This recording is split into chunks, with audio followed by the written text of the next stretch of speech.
@दी growth classes के YouTube channel पर आपका स्वागत है। जो लोग फर्स्ट बार इस वीडियो को देख रहे हैं वो पहले चैनल को सब्सक्राइब कीजिए और अगर वीडियो आपको पसंद आए तो उसे लाइक और शेयर कीजिए।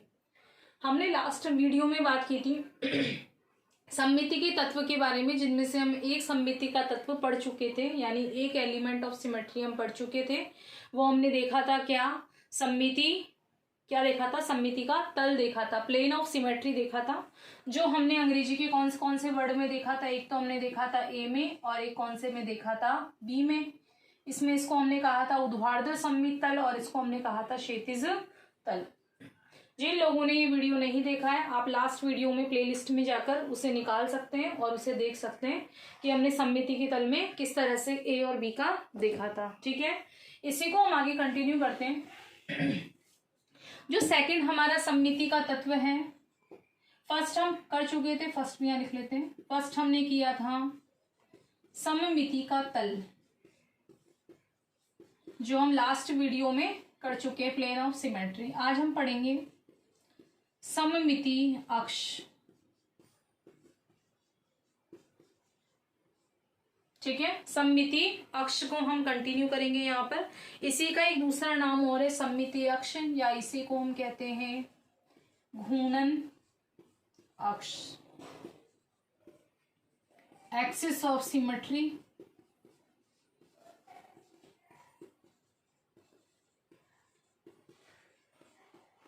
ठीक है, एक्सिस ऑफ सिमेट्री या घूर्णन अक्ष हम लिख सकते हैं एक्सिस ऑफ रोटेशन।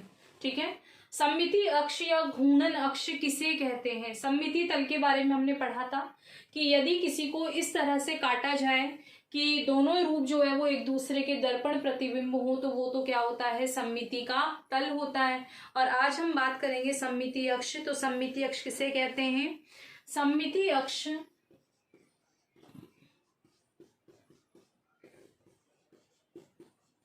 वस्तु अथवा अणु का, कोई भी वस्तु है या कोई भी अणु है, सममिति अक्ष वस्तु अथवा अणु का वह अक्ष है। देखिए, सममिति अक्ष क्या है? वस्तु अथवा अणु का वह अक्ष है जिस पर घुमाने से प्राप्त नया रूप। जब भी हम किसी वस्तु को रोटेट कराएंगे तो रोटेट करने पर उसकी क्या बदल जाती है, पोजीशन, और वो एक नया रूप बना लेती। तो नया रूप जो बनेगा वो मूल विन्यास पर क्या हो सकता है? नया रूप मूल विन्यास पर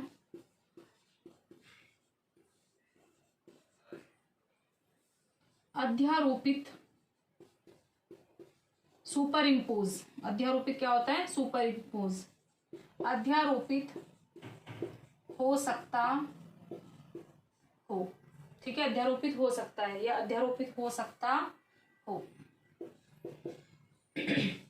तो सममिति अक्ष वस्तु अथवा अणु का वह अक्ष है जिस पर घुमाने से प्राप्त नया रूप मूल विन्यास पर अध्यारोपित हो सकता। उसे हमें अभी एक एग्जांपल से इसको हम क्लियर करेंगे। पहले हम यहाँ देख लें कि सममिति अक्ष या घूर्णन अक्ष को किससे प्रदर्शित करते हैं? CN से। इसको हमने किससे प्रदर्शित किया था? सिग्मा से।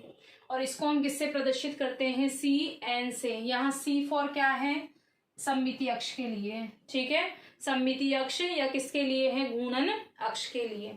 तो सममिति अक्ष वस्तु अथवा अणु का वह अक्ष है, जैसे इसमें एक फॉर्मूला हमें ध्यान रखना है, 360 डिग्री अपॉन n, यानी किसी भी वस्तु को जितनी बार घुमा रहे हो उतने का इसमें भाग लगाएंगे तो हमें उसका क्या मिल जाएगा? सममिति अक्ष। जैसे एग्जाम्पल से इसको समझते, जैसे हमने एग्जाम्पल लिया H2O का। H2O को हम किस तरह से लिख सकते हैं? O,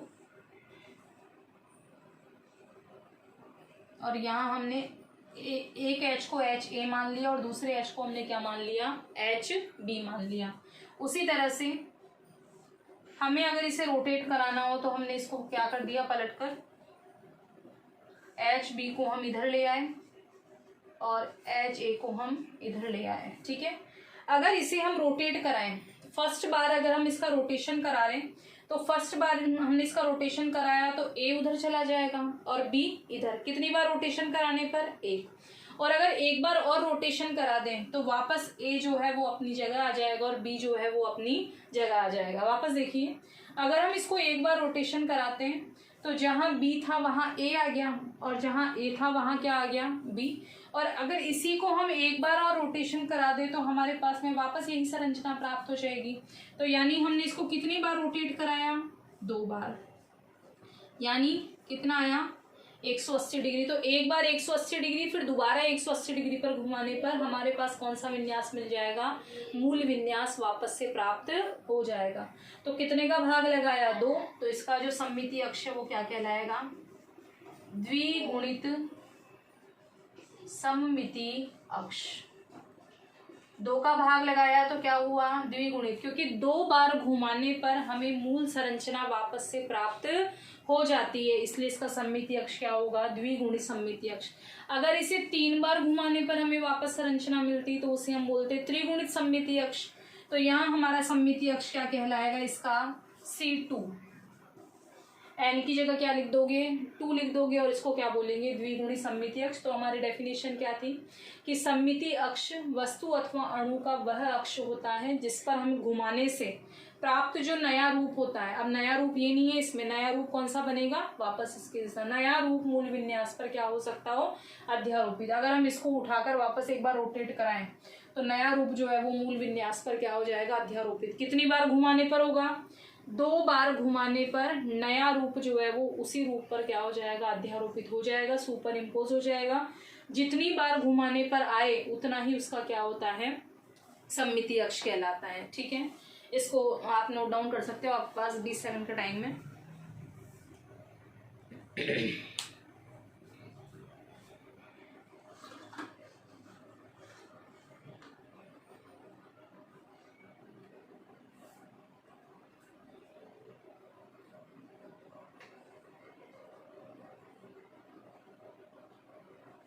ठीक है, देखिए आगे और एग्जाम्पल की हम बात करें।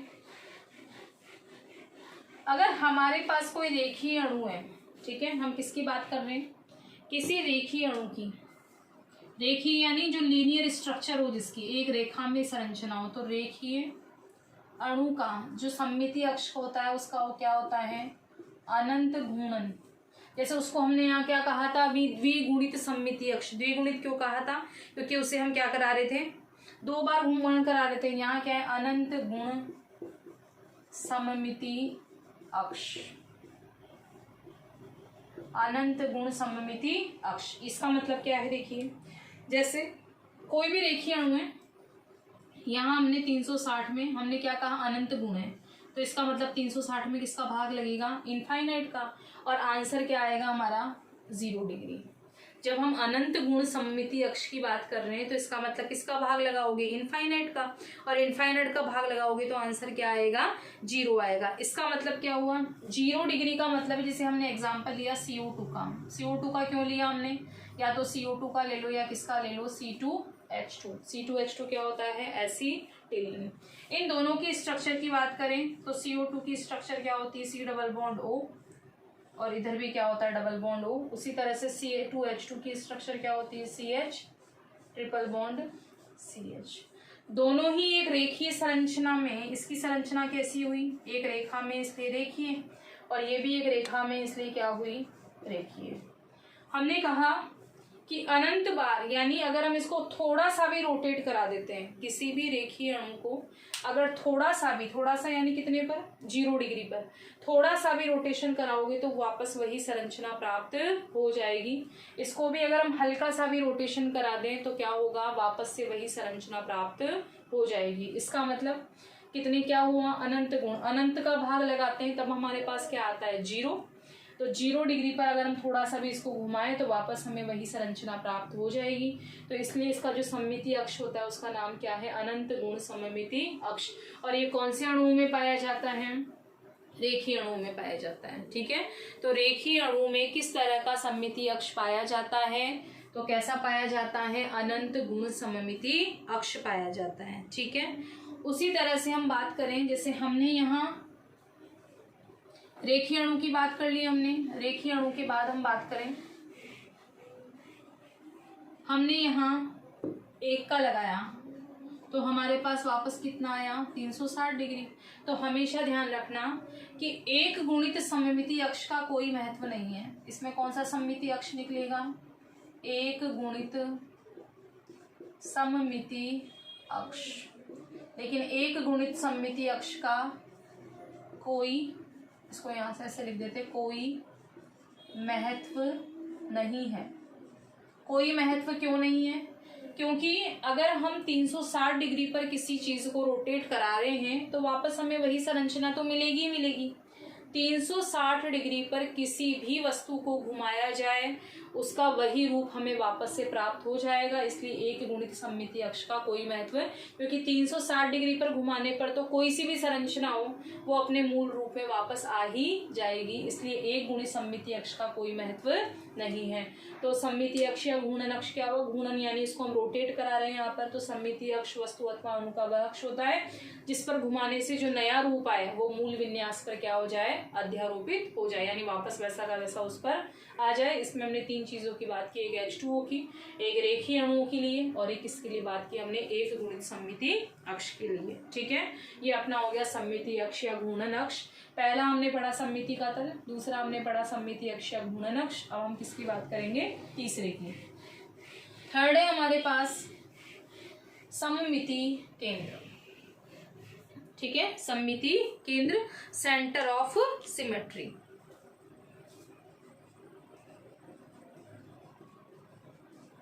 सममिति केंद्र,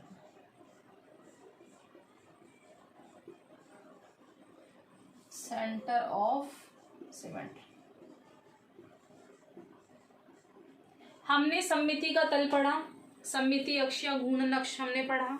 उसके बाद में है हमने क्या पढ़ा, सममिति केंद्र हम पढ़ेंगे। सममिति केंद्र किसे कहते हैं, तो किसी पदार्थ अथवा अणु का सममिति केंद्र, या हम कह सकते हैं कि सममिति केंद्र एक काल्पनिक बिंदु मान सकते हैं अपन। तो सममिति केंद्र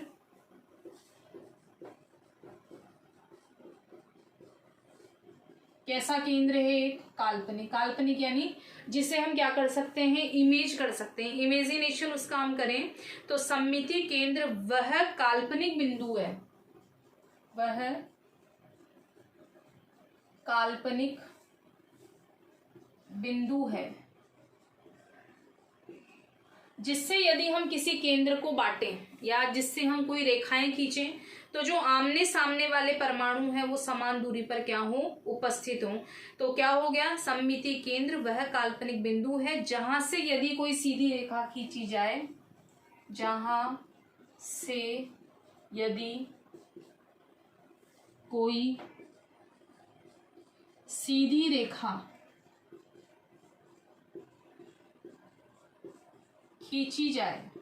क्या खींच रहे हैं इसमें, सीधी रेखा। तो सीधी रेखा खींची जाए तो समान परमाणु जो है वो समान दूरी पर क्या हो जाएंगे, उपस्थित हो जाएंगे। तो कोई सीधी रेखा खींची जाए तो उस बिंदु के दोनों ओर, उस बिंदु के दोनों ओर, किस बिंदु के दोनों ओर, सममिति केंद्र वाले बिंदु के दोनों ओर। तो सममिति केंद्र के दोनों ओर यानी उस बिंदु के दोनों ओर वाले समान परमाणु, दोनों ओर वाले समान परमाणु आमने सामने, समान परमाणु कहां पर, आमने और सामने, समान परमाणु समान दूरी पर उपस्थित हों।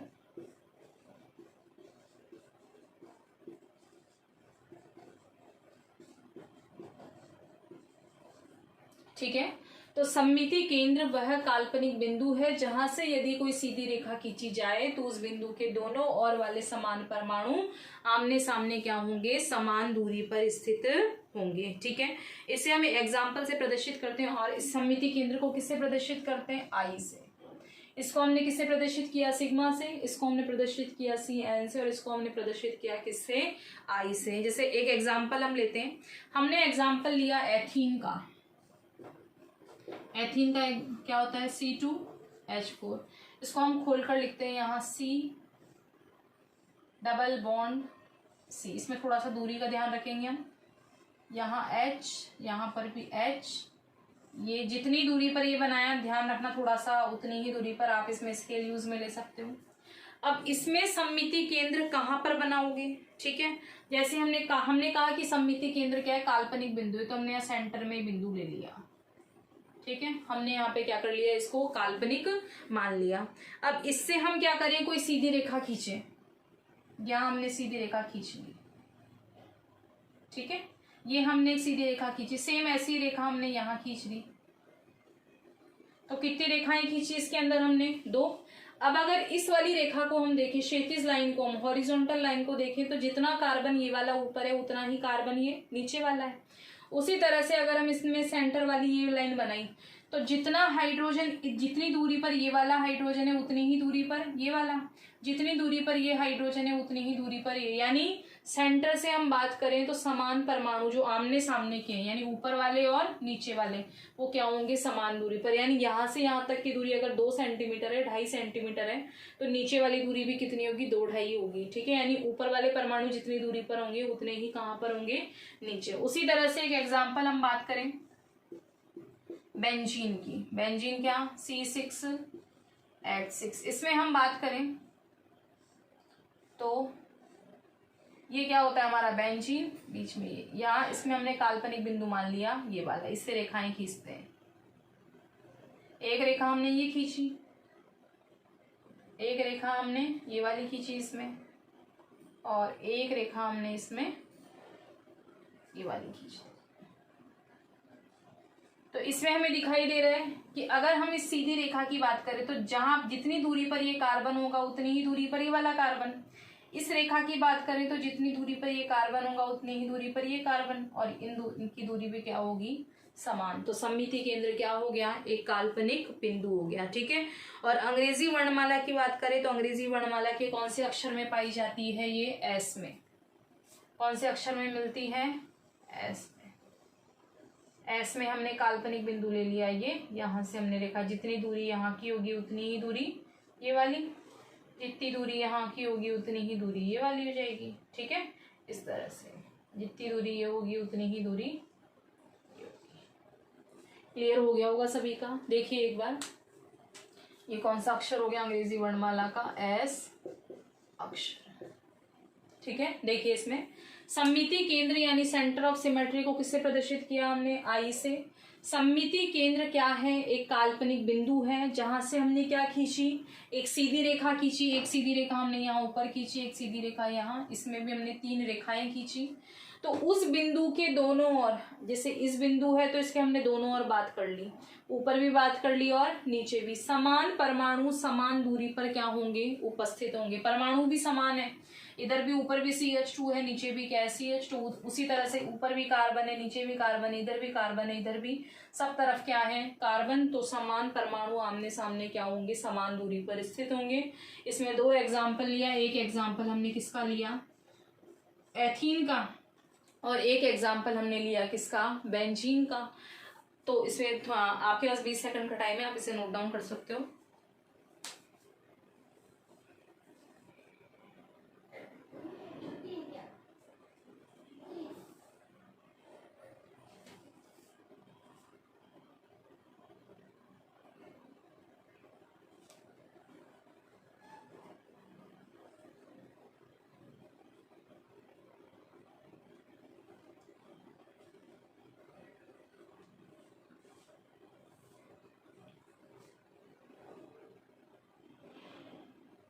ठीक है, देखिए आगे। अब हमने जो ये तीनों सममिति के तत्व पढ़े, इनका मतलब क्या है, ये हम कौन सी समावयवता में पढ़ रहे थे, तीनों प्रकाशिक समावयवता में, यानी कि ऑप्टिकल आइसोमेरिज्म में। हमने कहा था कि अगर इन तीनों में से कोई सा भी तत्व, हमने ये कौन से तत्व पढ़े, सममिति के तत्व पढ़ रहे हैं, तो इन तीनों में से यदि कोई भी सममिति तत्व है, यानी उपयुक्त तीनों में से कोई भी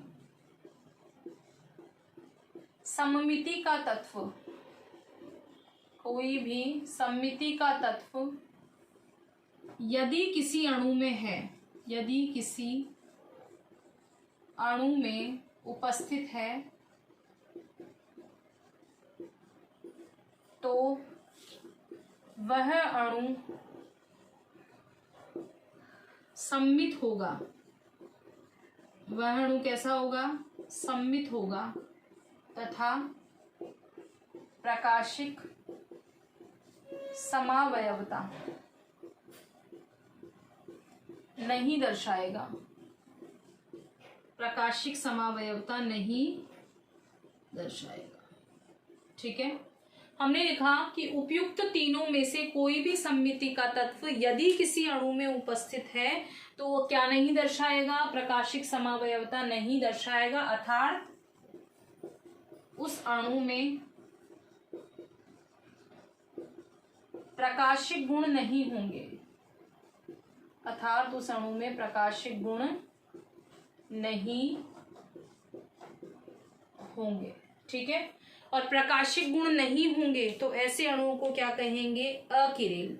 ठीक है, क्या कहेंगे? ऐसे अणुओं को अकिरेल कहेंगे। तो उपयुक्त तीनों में से कौन कौन से सममिति का तत्व है और सममिति अक्ष पाया जाए किसी में, या किसी में सममिति केंद्र, तीनों मिल जाए या तीनों में से क्या मिल जाए? कोई भी एक मिल जाए। ठीक है, तो इन तीनों में से अगर कोई एक मिल जाता है किसी भी अणु में तो उसमें कौन से गुण नहीं पाए जाएंगे? प्रकाशिक गुण नहीं पाए जाएंगे। प्रकाशिक गुण का मतलब कि न तो उसका डी रूप बनेगा न ही उसका एल रूप बनेगा। तो हमने पढ़ा था कि प्रकाशिक समावयवता में कितने रूप बनते हैं? डी और एल। कितने तरह के प्रकाशिक गुण होते हैं? दो, एक दक्षिण ध्रुवण गुणक, दूसरा वाम। तो इन तीनों में से अगर कोई भी उपस्थित है तो उसमें प्रकाशिक समावयवता प्रदर्शित नहीं होगी। ये अपने कंप्लीट हो चुके हैं सममिति के तत्व। अब इसी में हम आगे देखेंगे कि यदि ये तीनों मिल रहे हैं तो प्रकाशिक समावयवता नहीं है तो फिर प्रकाशिक समावयवता किन में पाई जाएगी, उनके बारे में हम आगे डिटेल से पढ़ेंगे। ठीक है, इसे सममिति का तल आप लास्ट वीडियो में देख सकते हैं। वीडियो अगर आपको पसंद आ रहा है तो उसे लाइक और शेयर कीजिए। जो लोग पहली बार इस चैनल को देख रहे हैं वो पहले @growth classes के चैनल को आप सब्सक्राइब जरूर कीजिए, जिन्होंने अभी तक भी नहीं किया है। Thank you so much.